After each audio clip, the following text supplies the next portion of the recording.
5월 16일 월요일, 찾을 때 곁에 있는 물. 세계에서 가장 깊은 호수인 바이칼호수는 아주 거대하고 웅장합니다. 1마일 깊이에 길이는 거의 400마일, 폭이 49마일이며 전 세계 지표면 담수의 5분의 1 정도를 담고 있습니다. 그러나 이 물은 대체로 접근하기가 어렵습니다. 바이칼호수는 러시아의 가장 외딴 지역의 하나인 시베리아에 위치하고 있기 때문입니다. 이 지구상의 많은 곳에서 그렇게 절실히 물이 필요한데도 이처럼 방대한 양의 물이 많은 사람들이 접근하기 어려운 곳에 숨겨져 있다는 사실이 아이러니합니다. 비록 바이칼호수는 멀리 떨어져 있을지 모르지만 가장 절실히 필요한 사람들이 이용할 수 있고 다가갈 수 있는 끝없는 생명수의 원천이 있습니다. 사마리아의 우물가에서 예수님은 한 여인과 대화를 나누시며 그녀의 깊은 영적 갈증의 언저리를 살펴보셨습니다. 그녀의 마음속 필요를 채워줄 해결책이 무엇이었을까요? 바로 예수님이셨습니다. 많은 것들이 만족을 준다고 약속하지만 어느 것도 우리 마음의 갈증을 완전히 해소시켜주지 못합니다. 예수님만이 진정 우리의 영적 갈증을 채워줄 수 있습니다. 그리고 주님의 공급하심은 누구나 어디서나 누릴 수 있습니다. 말씀, 내가 주는 물을 마시는 자는 영원히 목마르지 아니하리니. 요한복음 4장 14절. 찬송 526장 목마른 자들아.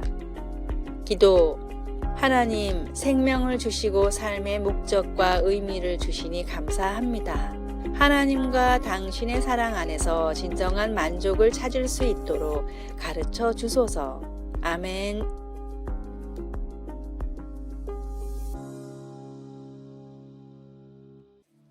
5월 17일 화요일, 눈을 가리는 이유. 미국 세인트루이스 지방법원의 전설적인 판사 제임스 허킨스는 법정에 설 때마다 눈을 헝겊으로 가렸습니다. 시력에 문제가 있는 것도 아닌데 눈을 가리고 법정에 들어서는 모습을 보고 어떤 사람들은 로마 신화에 나오는 정의의 여신 유스티티아를 따라 하는 것이 아니냐며 조롱했습니다. 그러나 제임스가 직접 밝힌 눈을 가리는 이유는 다음과 같았습니다. 원고는 물론 피고가 내가 아는 사람일 수도 있기 때문입니다. 혹은 나도 모르게 피고의 인종이나 키, 외모에 영향을 미친 판결을 내릴 수도 있습니다. 눈을 가린다고 판결이 완전해지지는 않겠지만 할 수 있는 최대한 노력해야 한다는 것이 나의 신념입니다. 최근 뉴욕타임스가 2년간 조사에 발표한 기사에 따르면 정확히 같은 범죄를 저질렀음에도 백인들에 비해 흑인은 27%, 히스패닉 계열은 18%나 높은 형량을 선고받았습니다. 인간은 불완전한 존재이기에 보이는 것, 듣고 배운 모든 것에 영향을 받을 수밖에 없습니다. 불완전한 존재라는 것을 먼저 인정하고 내 안에 있는 차별과 편견의 시선을 최대한 걷어내고 모든 사람들을 하나님의 형제 자매로 보려고 노력하십시오. 오늘의 말씀, 오직 위로부터 난 지혜는 첫째, 성결하고 다음에 화평하고 관용하고 양순하며 긍휼과 선한 열매가 가득하고 편견과 거짓이 없나니. 야고보서 3장 17절. 오늘의 찬송 378장 내 선한 목자. 오늘의 만나, 주님이 주신 사랑의 마음으로 다른 사람들을 바라보게 하소서. 다른 사람의 흠은 덮어주고 장점만 바라보려고 노력합시다.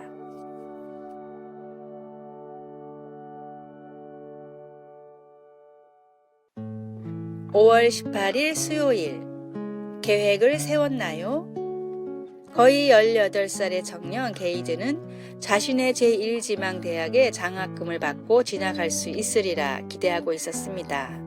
그는 고등학교 캠퍼스 사역에 참여했으며 새로운 환경인 대학에 가서도 비슷한 사역에 참여하길 바랐습니다.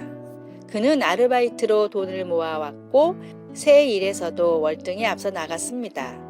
그가 세운 몇 가지 큰 목표들은 모든 것이 정확히 예정대로 진행되어 가고 있었습니다.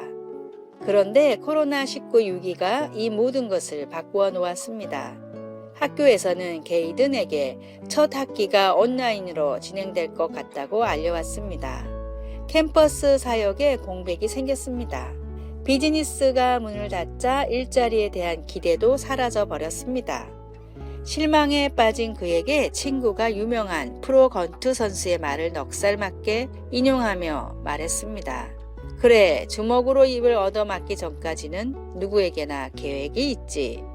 잠언 16장은 우리의 모든 일을 하나님께 맡길 때 하나님이 우리의 계획을 견고하게 하시고 그분의 뜻대로 행하실 것이라고 말합니다.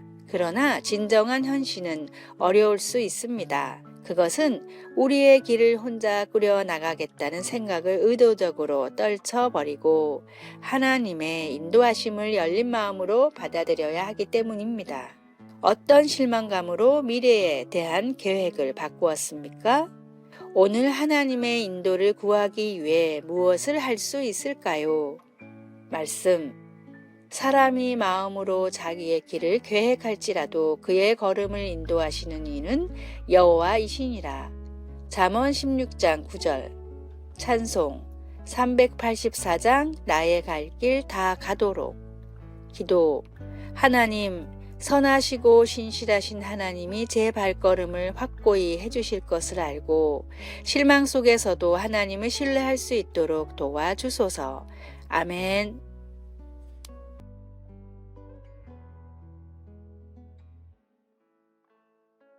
5월 19일 목요일 3개월의 감사. 미국 시카고에서 활동하던 화가 솔맨은 한창 활동하던 젊은 나이에 결핵에 걸렸습니다. 작품도 인정받고 결혼까지 해서 곧 태어날 아기까지 있던 솔맨은 큰 시리에 빠졌습니다. 의사는 임파선에 문제가 있어 솔맨이 길어봤자 3개월밖에 살지 못한다고 말했습니다. 몸이 아픈 것보다 아내와 태어날 아기에 대한 죄책감에 슬퍼하는 솔맨에게 하루는 아내가 이렇게 말했습니다. 우리 남은 3개월을 하나님의 선물이라고 생각해 보면 어떨까요? 하나님도 사람도 원망하지 말고 우리 3개월을 행복과 감사로 채워봐요. 아내의 위로는 솔맨의 마음을 움직였고 이때부터 솔맨은 아내와 행복한 시간을 보내려고 노력하며 남은 시간에는 말씀을 묵상하며 예수님의 초상화를 그렸습니다. 이때 솔맨이 완성한 머리 대신 그리스도라는 작품은 엄청나게 유명한 작품이 됐고 솔맨이 살아있을 때만 500만 부 이상이 팔렸습니다. 더 놀라운 사실은 3개월이 한참 지나도 솔맨은 죽지 않았고 오히려 병이 깨끗하게 나아 76살까지 살았습니다. 예수님을 믿고 구원받았다는 사실만으로 우리는 최고의 복을 받았습니다. 그 놀라운 축복으로 인해 불평과 불만이 아니라 감사와 축복으로 남은 삶을 채우십시오. 오늘의 말씀. 범사에 감사하라. 이것이 그리스도 예수 안에서 너희를 향하신 하나님의 뜻이니라. 데살로니가 전서 5장 18절. 오늘의 찬송 546장. 주님 약속하신 말씀 위에서. 오늘의 만나. 믿음에 대한 어려운 질문을 받았을 때 성령을 의지하며 명쾌한 답을 할 수 있기를 바랍니다.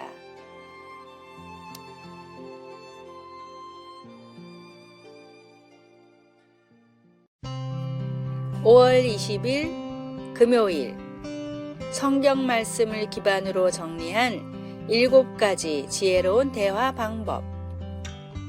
첫째, 상대방이 하는 말을 끝까지 듣는다.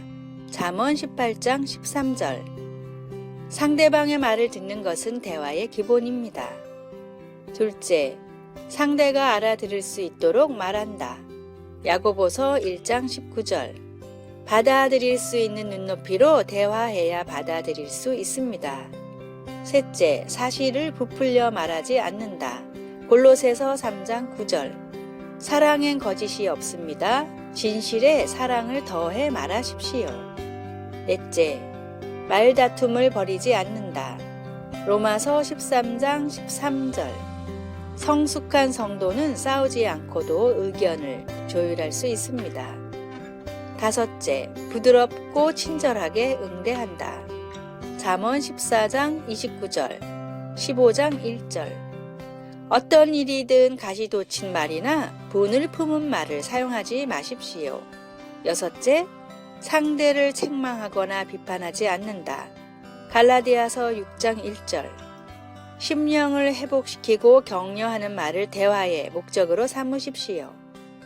일곱 번째, 비난과 책망에 똑같이 대응하지 않는다. 베드로전서 2장 23절, 3장 9절. 비난과 책망은 그대로 돌아오는 메아리일 뿐입니다. 아래의 빨간색 글자 구독을 누르시어 더 많은 전도의 열매를 맺으시기를 기도합니다.